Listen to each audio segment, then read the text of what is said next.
So chapter 15, abstract classes and interfaces. Very well. Okay. You have learned how to write simple programs to create and display GUI components. Still, yeah, you don't know really how to create a graphical user interface, but here, in this introduction, they are talking about creating classes. Can you write a code to respond to user actions such as clicking a button? Type. In order to write such code, you have to know about interfaces. What's an interface? An interface is for defining common behavior for classes, even if these classes are unrelated.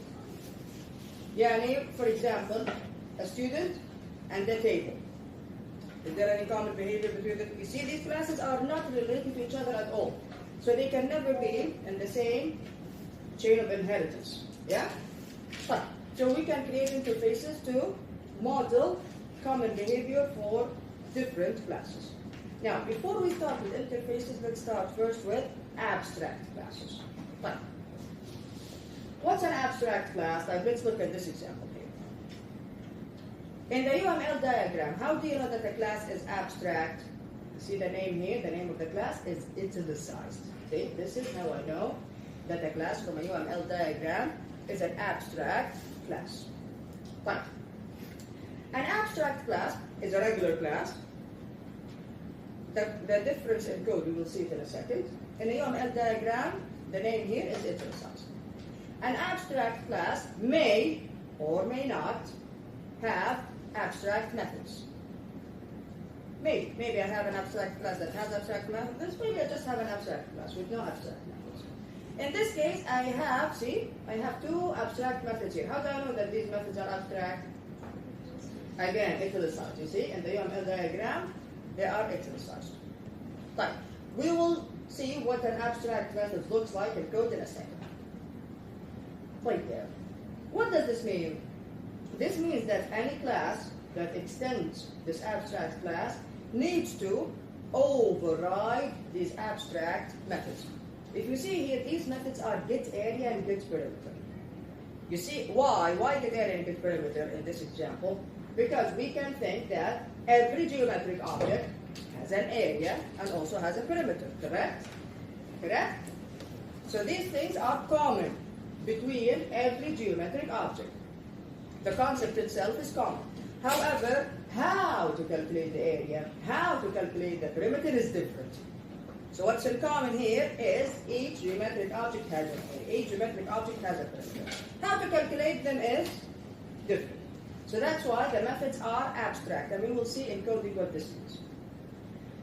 Circle and rectangle now, since they inherit everything from this class, they will have to override these abstract methods and give them an implementation in their classes. Of course, calculating an area for a circle is different from calculating area for a rectangle. Okay. Since these classes inherit all of the abstract everything, including the abstract methods, you don't need to repeat the abstract methods. Also, we know that there are getArea and getPerimeter in both these classes. Right, this is in a UML diagram. What does it look like in code? But let's look at the superclass, the geometric object. Yeah? Look at the header here. Anything new in the header? Abstract. Very well. Very well. So how do I know that the class is an abstract? You use the keyword abstract before the keyword class in the header. So public, abstract, class, then the class name. Okay? Now this is an abstract class. Type. Again, an abstract class may or may not have abstract methods. Let's go. Okay, nothing is new here. Go down, go down, go down. What is this here? Can you see it? You see these? These are abstract methods. What's different about these abstract methods? Huh? Okay, again, the keyword abstract. Anything else? Nobody. Very good. Not only nobody, there is a semicolon here. This is very important. Nobody at all. Not even you open braces and you close it. Nothing. Nothing. Just put a semicolon. So these methods are abstract. Again, you add the keyword abstract before the return type.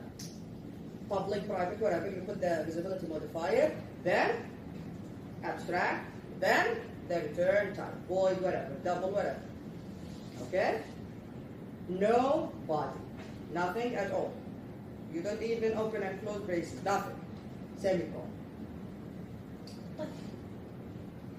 Now, each of the classes, circle and rectangle, since they extend this abstract class, they have to override the get area and get perimeter method and give their own implementation of these methods. So if I go to circle now, there you go. Circle, it extends geometric object. Okay, get radius, here we go.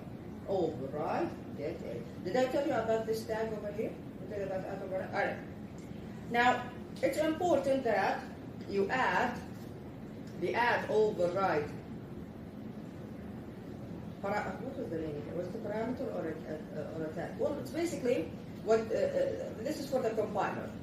To tell the compiler that this method, by the way, is overridden. Like why? Why do we need to tell the compiler that this method is overridden? Just in case you make a mistake in the method. Maybe the return type is not the same. Maybe you have a mistake in the arguments. The compiler will tell you, oh, by the way, this is not overridden now. Yeah? Yeah, see the method, you told me this is overridden. Okay, you have a mistake here. And then maybe the return type or the arguments or something. Okay, so it's important to always have this, I don't remember the name again, fine. This word over here before any method that you override. Okay? And of course, this makes reading your code much, much easier. But so again, there we go. The get area is overridden, and also, where is it? Here we go. And also get perimeter is overridden. The same for rectangle. Right, let's go to the test class now. There we go. Yeah. Inside the test class, I create a polymorphism. Remember? A variable of a supertype can refer to an object of a subtype. There you go. Geometric object. Object 1, circle. Object 2 is rectangle. The two objects have the same area. Equal area. What is equal area? Okay, equal area. Let's look at equal area. Equal area method for comparing the areas. Okay. It receives two objects of the type geometric object. Yeah. Object 1 dot get area, return. Object 1 dot get area double equals object 2 dot get area. Question. Why did we not have to cast the objects here? Why did we not cast them? Who has a get area method? Very good, very good. The compiler, again, remember I told you, we need casting because the compiler checks the class. The compiler is like, wait a second, let's see geometric object. Get area. It goes to the geometric object. This is geometric object. This is geometric object. Goes down. How? Where? Is there get area here? Yes. Even though it's abstract. Doesn't matter. For the compiler, as long as the method exists there, regardless of what type it is, it will let you run the code. If the method does not exist in the superclass, then you will have to. If the method only exists in the subclass, then you have to cast the objects. Type. So here we go. See? Get area. See? Here we did not have to cast the objects. Why? Because the method is already in the superclass, even though it's an abstract class. Common behavior. Again, common behavior between different types of objects. طيب. Display circle. Okay, again, display receives a geometric object. Here we go. Area is object dot get area. Did I have to cast the object? No, because geometric object, the superclass, has a get area method. Object dot get perimeter. Did I have to cast the object? Again, no, because again, the superclass geometric object has a get perimeter method, even though it's abstract. طيب, when is it decided which method is going to be executed? When? Who decides that? Can we run the abstract method? Nothing. There's nothing in the abstract method. So it decides that dynamic mean يا تحف. Dynamic binding. Remember, the Java virtual machine decides which method to be executed during runtime. So when this is run, Java virtual machine goes, oh, get area, where? Which object is this? This is actually a circle. So it goes to the circle class and calls the method from there. Remember that? This is in the previous chapter. When is the exam? Wednesday. How many zeros, inshallah? How many? Where are you going? Surah. Okay. So this is abstract classes. Very well. Yalla, let's continue. Now let's learn some rules about using abstract classes. Abstract method and an abstract class. An abstract method cannot be contained in a non-abstract class. So if you have an abstract method, that method has to be contained in an abstract class. If a subclass of an abstract superclass does not implement all the abstract methods, the subclass must be defined abstract. In other words, a class may or may not be abstract. However, if you have at least one abstract method in a class, that class must be abstract. Okay, we can't have a regular class with abstract methods. Okay, an abstract class may or may not have abstract methods. But if you have an abstract method, then the class must be abstract. Type. Superclass, abstract with abstract methods. Subclass inherits all of the abstract methods. The subclass has two options. Either implement the abstract methods, override them, give them implementation, or be also abstract. Again, because it inherits all of the abstract methods from the superclass. In other words, in a non-abstract subclass extended from an abstract class, all the abstract methods must be implemented, even if they are not used in the subclass. Even if you don't want to use them, you still have to implement them. Otherwise, your subclass will be abstract. Type. What is the point of using an abstract class? Other than having methods, meaning modeling similar behavior between classes. You cannot create an object from an abstract class. You cannot use the new operator with an abstract class. So an abstract class cannot be instantiated using the new operator. But you can still, of course, define its constructors. It's a regular class. Which are, in this case, since the abstract class has constructors, when are these constructors going to be called? When, again, abstract class, I cannot create an object from it. Still, it has constructors, it has everything. Type, since I cannot create an object from it, when are these constructors going to be called? When I create an object, when I create an object from a subclass. Remember, constructor chaining, when I create an object from a subclass, the constructors of all of the superclasses are called. So, but you can still define its constructors, which are invoked in the constructors of its subclasses. For instance, the constructors of geometric objects are invoked only when you create objects from circle and rectangle. Type. Abstract class without abstract method? Yes. Yes, we can. عادي. You can define a class and make it abstract without having any abstract methods in there.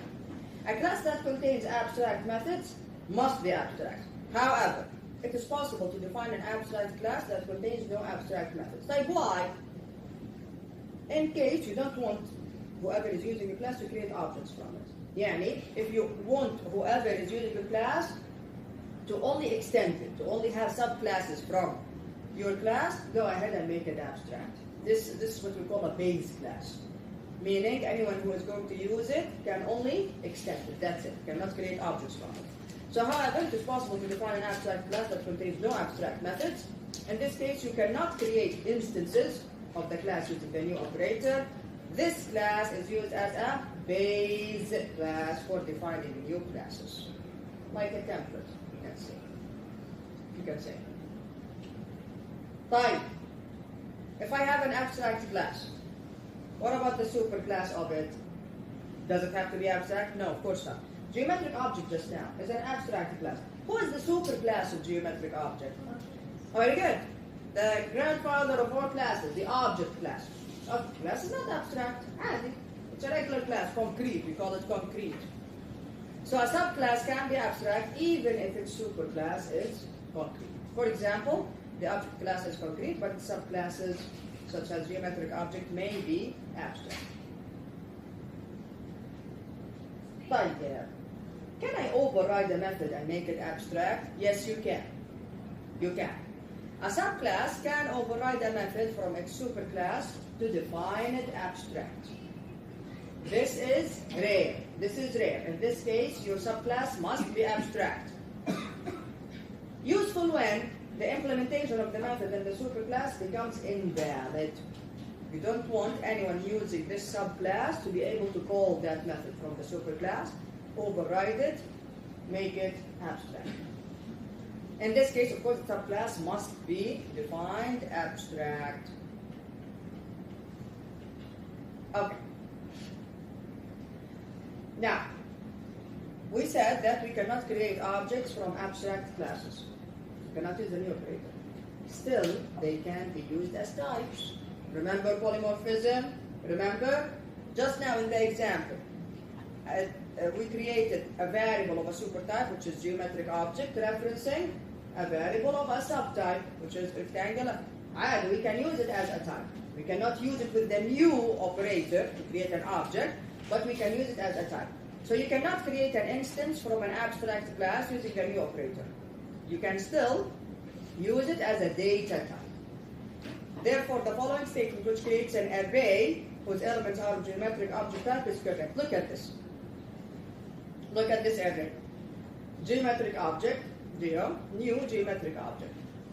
How many geometric objects can I have in here? 10. Did I actually create an object of that type geometric object? No, I only created an array, only a container, not to actually create an object. Type.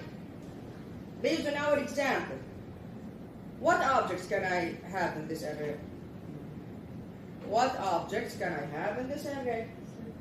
Very good. Only circles and rectangles. Here we go. Again, circles and rectangles. We can create objects from them using the new operator. They are not abstract. And all of them are subclasses of the abstract class geometric object. That's why I can add them to this array. Because each slot in this array is of which type? Geometric object. Meaning it can reference an object of any subclass. Clear, everyone here? This is polymorphism. This is not new. This is from the last chapter. The only difference here, we added the word abstract. That's it. Type. Let's look at abstract classes in the Java library. Remember the wrapper classes, double, float, long, integer, all of those? All of those actually extend the abstract class number. You see how the name is italicized?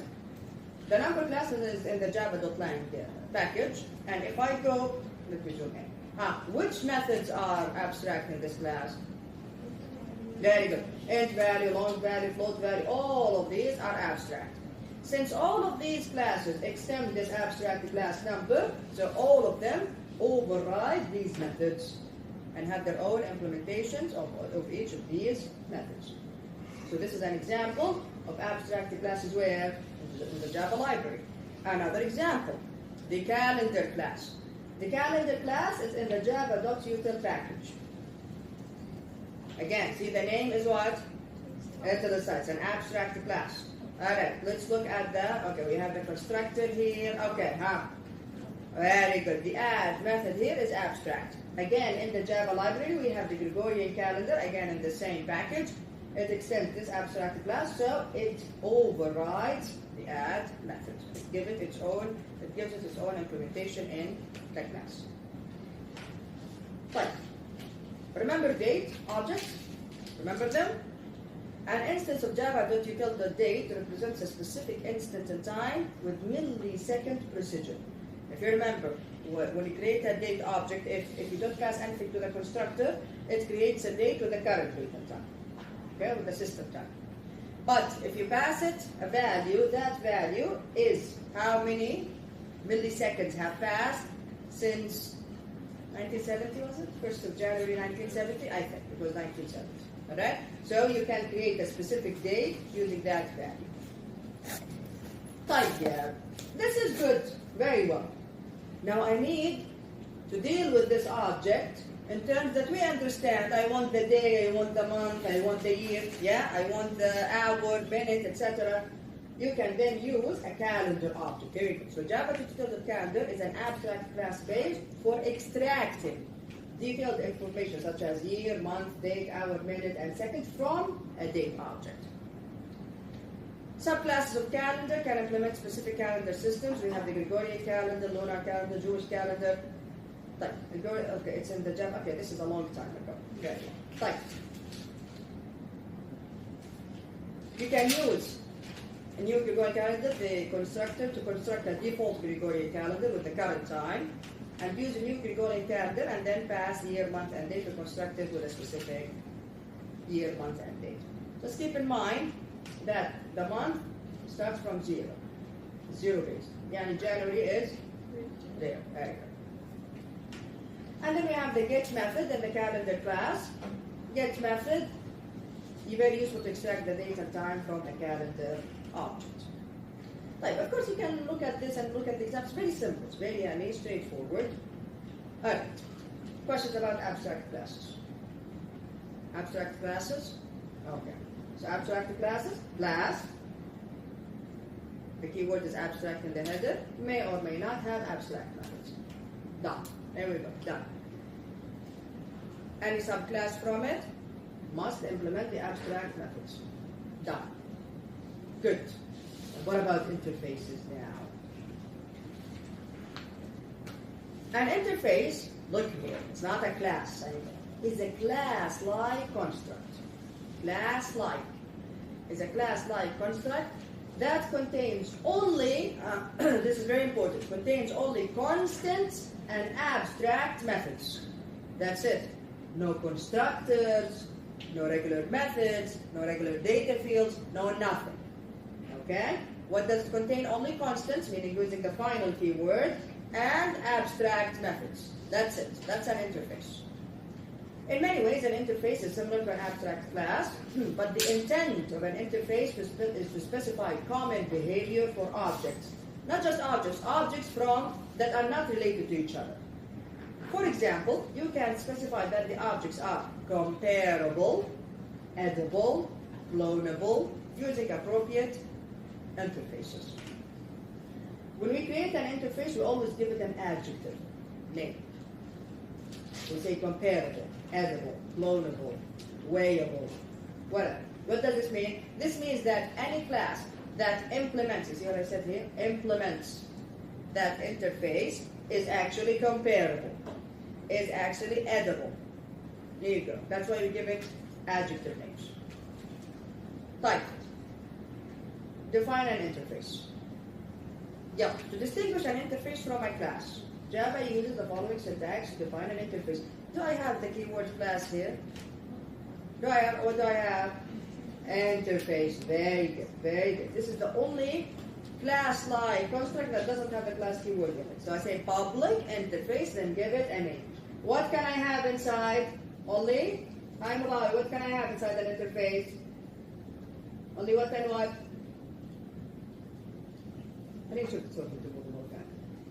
Only constants and abstract methods. Example. Public interface, edible. You see the name here? It's an adjective. Edible. Type. Inside it, I only have one abstract method, public abstract string, how to eat. Semicolon. Very well. An interface is a special class. An interface is treated like a special class in Java. Each interface is compiled into separate bytecode file. Remember .class files that I showed you at the very beginning? Okay, so even an interface, when it is compiled, it's converted to bytecode, to a .class file, just like a regular class. Like an abstract class, you cannot create an instance from an interface. Again, see? We cannot create instances from abstract classes or from interfaces using the new operator. But in most cases, you can use an interface more or less the same way you use an abstract class. Meaning, we can also use an interface as a data type. Yeah, we can use it as a data type. We can use it in casting, just like a regular class or an abstract class. So for example, you can use an interface as a data type for a variable as the result of casting, and so on. Let's look now at this example to make the idea a bit clear. You can now use the edible interface to specify whether an object is edible. That's the thing. See, common behavior. Yeah? An apple is edible, so is a chicken. But does a chicken have anything to do with an apple? No. Do they have any other common traits? No, both are edible. Fine. This is accomplished by letting the class for the object implement this interface using the implements keyword. For example, the classes of chicken and fruit implement the edible interface. Fine. Yeah, let's look at that UML diagram before we look at the coding. Yeah, how do I know this is an interface? Interface, and it's italicized. What about this one? Abstract class. Very good. Very good. So both are italicized. Interface, there is also the word interface in there. Type. Italicized, this means that these methods are abstract. Okay. Now, chicken extends animal. Tiger also extends animal. However, what does this mean? See, this is to differentiate between inheritance and implementing an interface. So this is implements over here. Yeah? We don't use the keyword extends with interfaces, we use the word implements. So this is to differentiate between inheritance, using the extends keyword, and implementing an interface using the keyword implements. So chicken implements the edible interface. Fruit, as you can see, it's also an abstract class. Fruit implements the edible interface. It is also an abstract class. Then I have orange and apple extends fruit. Since orange and apple both extend fruit and fruit implements edible, this means that orange and apple both implement the edible interface. See that chain now? So fruit implements edible. Orange and apple extends fruit. They inherit everything from fruit. Since this one implements the interface, it takes everything from that interface. It will also pass it down to any subclasses. So both orange and apple also what? Implement the edible interface. Fine. Let's look at the code and we'll understand a bit more. Fine. Let's look at the interface first. This is edible. Okay. It's a very simple example. No? Very simple. Here we go. Public interface edible. It has only one, no constant value. Only one abstract method. Public abstract. Returns a string. How to eat. Done. Yeah. Let's look now. Test edible. It has the other classes. Okay. Yeah, let's look at the other classes. Yeah, animal. If you remember, animal, abstract. See it? It's abstract. So, abstract class animal. It has private double weight, get weight, set weight, and it has an abstract method, sound. Type. Then I have chicken. Chicken extends me, look at it. Chicken extends to animal and implement to edible. Yes, that's okay. Very well. There we go. Chicken extends animal. This is how you write it. Chicken extends animal, implements edible. By the way, you can implement more than one interface. You can implement 10 interfaces, no issues. Remember with inheritance, what did I say about inheritance? I said you can only extend one class. So after the word keyword, the keyword extends, you can only have one class. But after implements, you can have multiple interfaces, no issues. Edible, comma, another interface, comma, etc. Okay? This is how in Java we solve the issue of multiple inheritance. In Java, I can only extend one class. I cannot extend more than one class. So what do I do if I want more stuff in common? Then implement interfaces. Have interfaces that model common behavior, implement all of them. Right, so class chicken extends animal, implements edible. Since it extends animal, it has to. Sorry, since it implements edible, it has to override the how to eat method. And since it extends animal, it has to override the sound method. All of the abstract classes, abstract methods. Yeah, override how to eat. This is from the edible interface. Return chicken fried. Override sound. Return chicken. This mesh. This is the sound of a chicken. Tiger. Let's continue. Tiger now. Tiger. Yeah, let's go back. What is tiger? Tiger only extends animal. And animal is an abstract class, so I need to implement the sound method. Done. That's it. Yeah. Tiger extends animal. It only needs to override the sound method. Tiger roll. Okay. What else do I have? I have fruit. Okay. Fruit, abstract class, implements the edible interface. Okay. Fruit. Alright, so it's an abstract class, implements edible, and then for some reason the author was lazy here, it omitted everything. Don't worry about it, just a fruit anyway. Okay? Fine. After fruit, where do you go? After this example.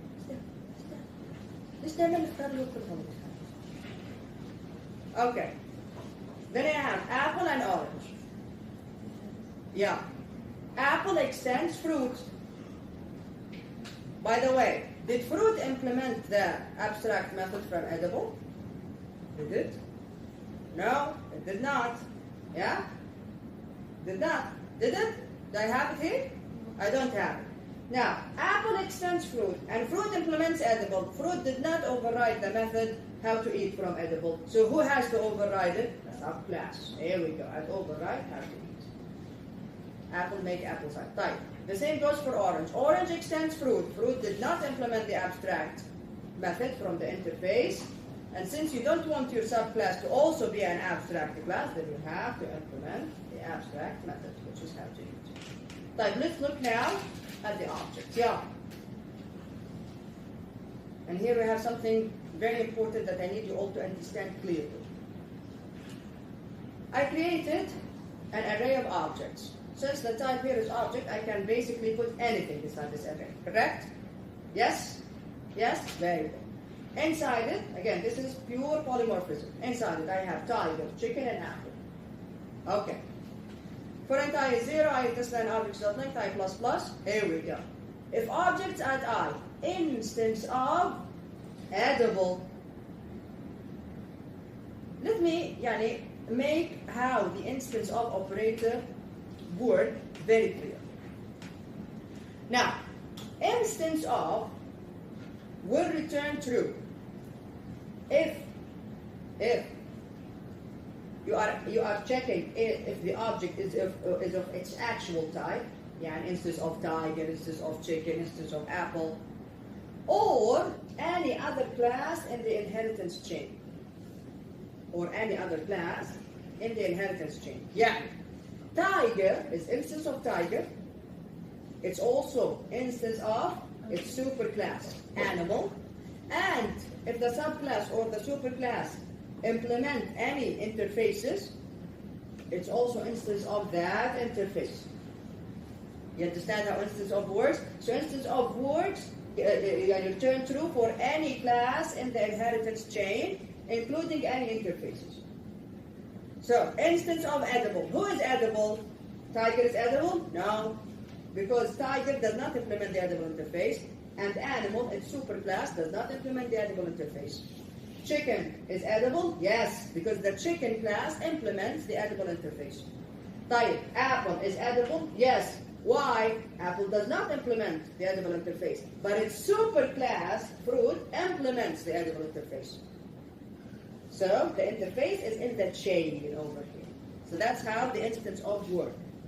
Type, the first one is a tiger. Is it instance of edible? No.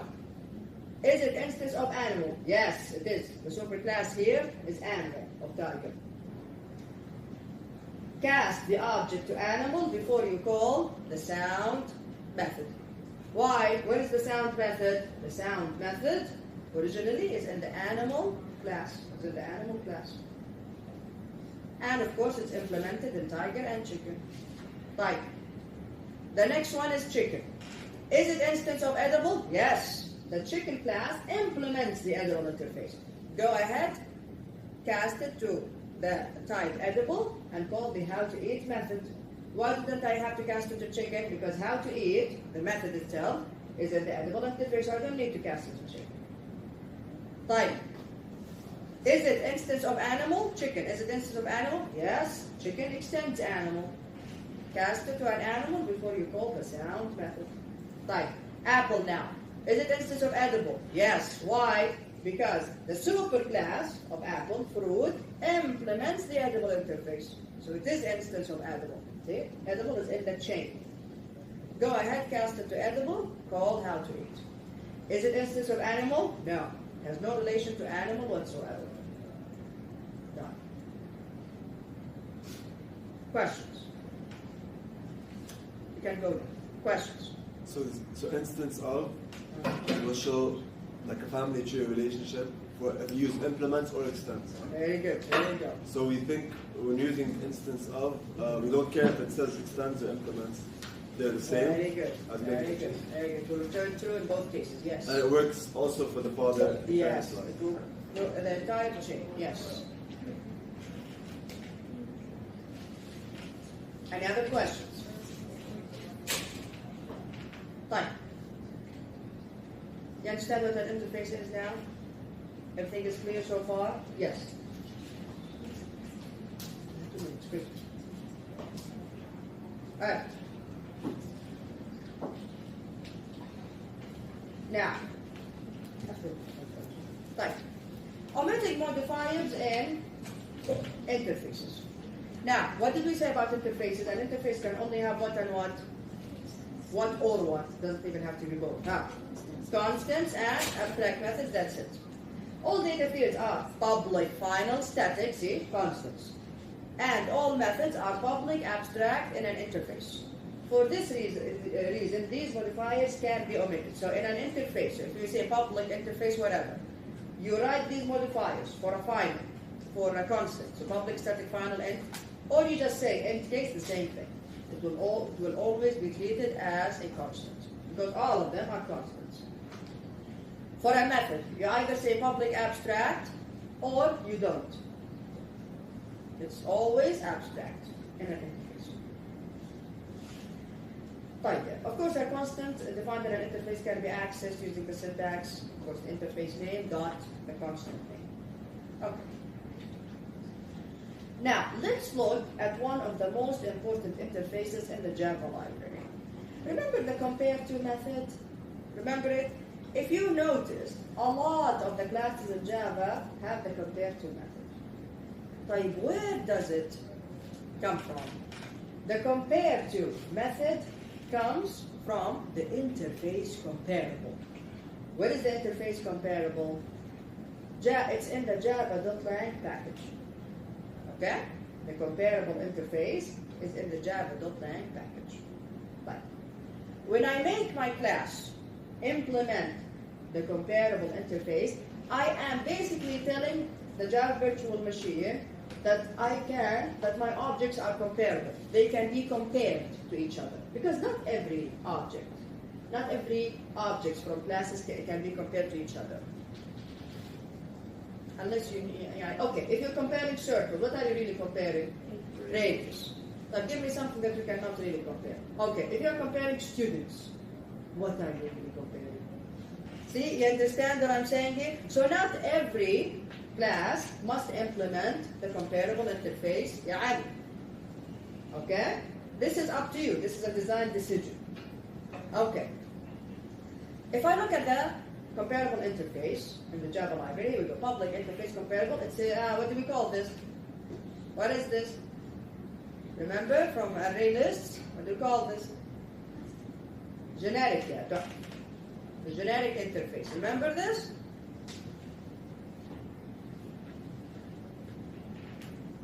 أنت ما عندكم اختبارات غير اختبار الأسبوع هذا، صح؟ صح ولا لا? You don't have any other exams other than the SO20 exam. You see how I know your schedules? Okay? So when are you? When are you going to start studying inshallah? ها؟ أنا ما قلت لك أنت تفسر إنجليزي. كيف؟ ما بعرف كيف مرة بالنسبة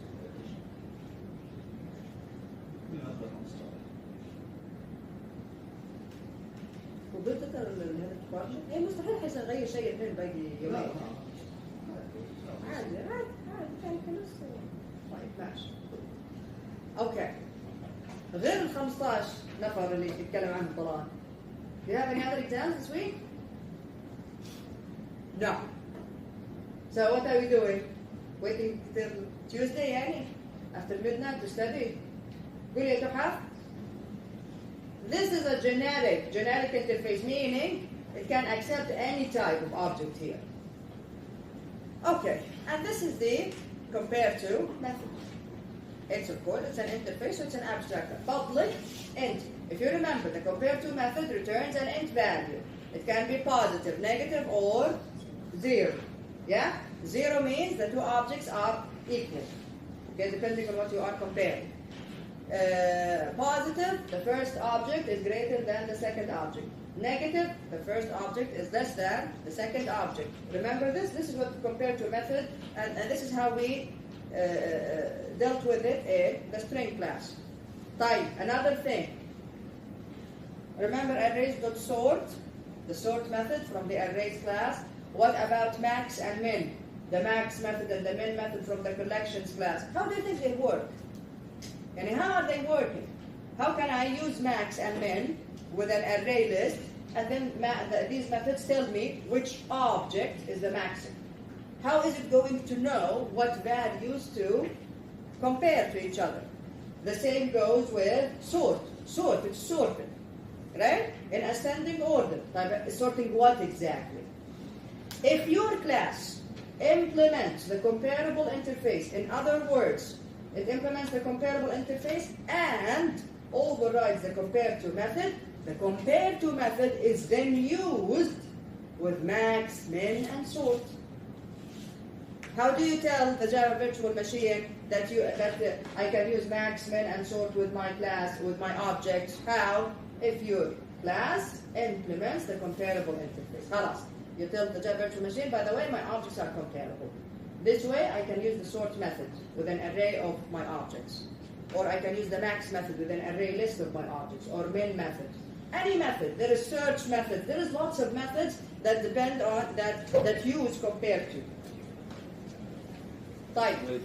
Yeah. So interfaces, when you implement them, Not change- any interface. This one is from the Java language. but this one changes how other methods and functions work. Yes. It's not like they change. It's like you flag your class. By the way, I can use the sort method because let's say مثلا you have a compare to method in your class, but you did not implement the comparable interface. You create a compare to method without implementing the comparable interface. How will the sort method in the arrays class know that it can do the sorting with your objects? It won't. It won't, exactly. Even if you have a compare to method. So inside the sort method, it has a check if comparable, like something. For Yeah, example. something like that. You can go ahead and look at the code for that. Okay? But it checks. It checks if your class implements the comparable interface or not. Type. ToString equals hash type. Each wrapper class, why is this here in the middle? But no issues. Each wrapper class overrides the ToString equals and hash code methods defined in the object class. We did not talk about the hash code method. Since all the numeric wrapper classes and the character class implement the comparable, here we go. This is what happens. All of the wrapper classes implement the comparable interface. Not only the wrapper classes. String class. The string class also implements the comparable interface. That's why they all have a compare to method. The compare to method is implemented in these classes. Type. Here we go. There you go. This is an example from the Java library, but you can do exactly the same with your class itself. Yalla, let's look at this. If I go to the Java library, I look at the integer class. You remember, the integer class is a wrapper class. It extends the number abstract class and implements the comparable interface. This is how you do it. Public class, integer, extends number, implements comparable, and then since it's a generic interface, you put the type in here. Now inside this class, the compare to method is implemented, it's overridden, public and compare to, it receives an object of which type? The same type that you put here, which is integer in this case. Meaning, I can compare an integer object to this object, to another integer object. And then you put the implementation. Okay? If I'm going to do this for circle, what do? Public class, circle, extends geometric object, yeah? Implements comparable, here I put circle. Inside it I override the compare to method. Public and override, public and compare to, and then it receives an object of the type circle. طيب, what's the implementation? What's the implementation? Comparing two circles. Radius. Type returns an int. Return what? Huh? No, it's just a number. It doesn't have to be negative 0. I mean, you can. It's up to you. At the end of the day, you can. Return what minus what? Radius, the object's radius, minus this object's radius. Right? If it's positive, this means that the radius of this circle is larger than the radius of this object. If it's negative, this means the radius of my circle is less than the radius of this object. If it's 0, they are the same radius. See? Very simple implementation. Right, the same goes, here we go. This is big integer. If you remember, big integer and big decimal. Again, the extend number implements comparable between less than and greater than. You repeat the type again. Compared to, you go add override public int compared to. Again, you put the same type of the object as the class. Right, the same goes, here we go, string. Remember, we have string even in compare. We have the compare to method in the string class. We have the compare to method in the date class. So here it is, string. Do I need to put extends object? No. By default, it's the superclass. Implements comparable string here. Implements comparable date. And then we have the compare to method in each of them. This one is the string object, this one is the date object. Example. Type. Here we go. New integer 3 dot compare to new integer 5. What is the value? Negative 2. Very good. Very good. Type. ABC compared to ABE.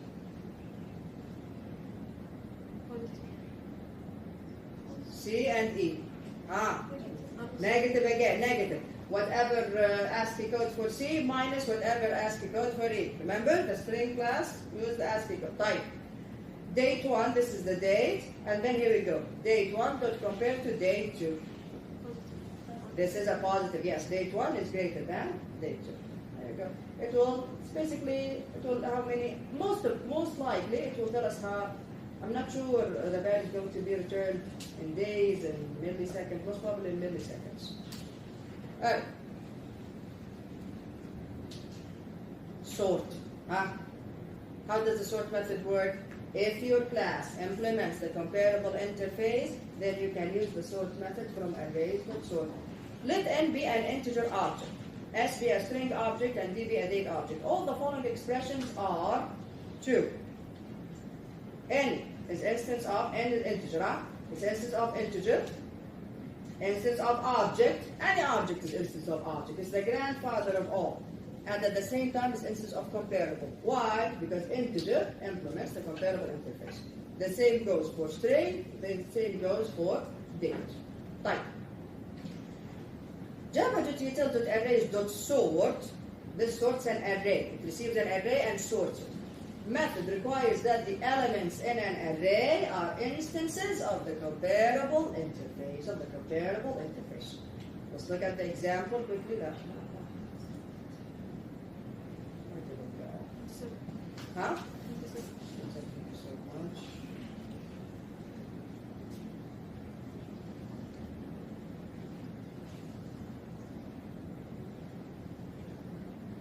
Today.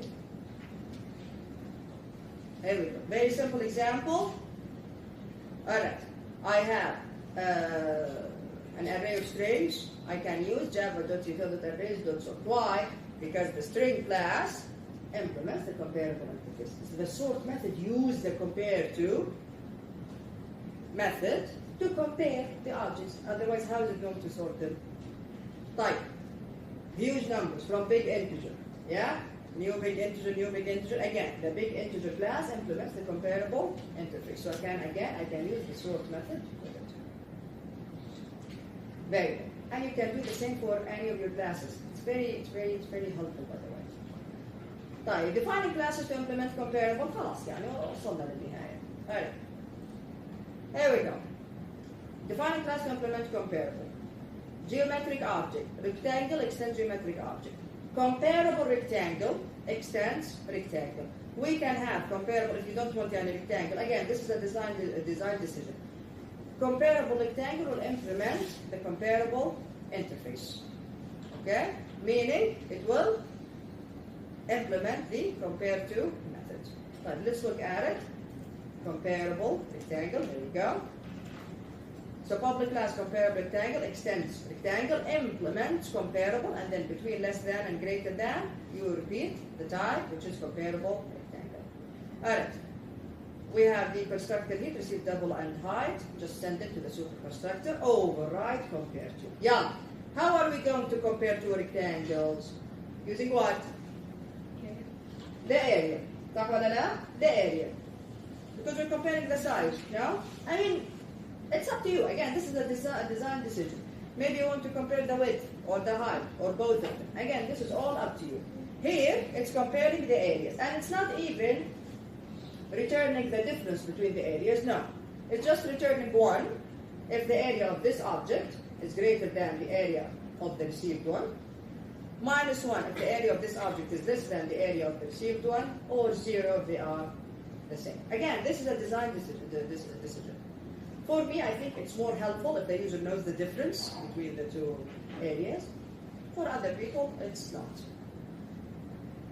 And it's overriding the toString method as well. From which class? Where does the toString method come from? From object, very good, from object class. But by the way, rectangle also, I remember that rectangle overrides the method. Okay? I'm not sure. Yeah, and also geometric object overrides the method. So I'm overriding the one from the superclass in this case. Fine.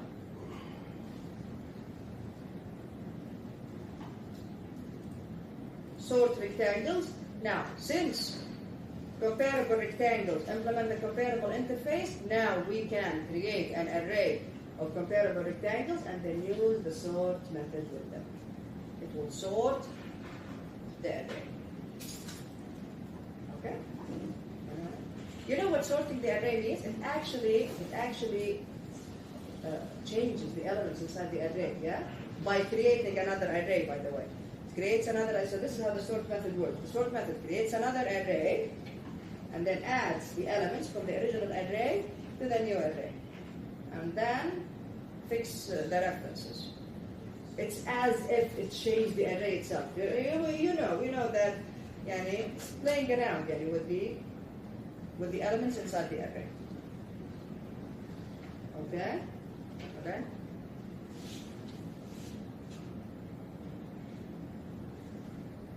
Right. Begin this clonable, implementing clonable, some of this is deep copy. And that's it. Okay, we can finish this inshallah on Wednesday. The clonable interface again is another interface in the Java library. What does clonable mean? If I say a class is clonable, that's the clonable interface, meaning their objects can be cloned. Very good. Meaning I can create copies of these objects. Here we go. Here we go. Right. Questions about today's class? Questions? Any questions? See you all on Wednesday? Inshallah. Okay? I'll try my best to keep the class brief on Wednesday so that you can all, maybe, I don't know, feel loose before the exam. I don't want you to feel anxious. That's what I'm trying to say. Okay? Okay? Yeah. I'll see you all on Wednesday.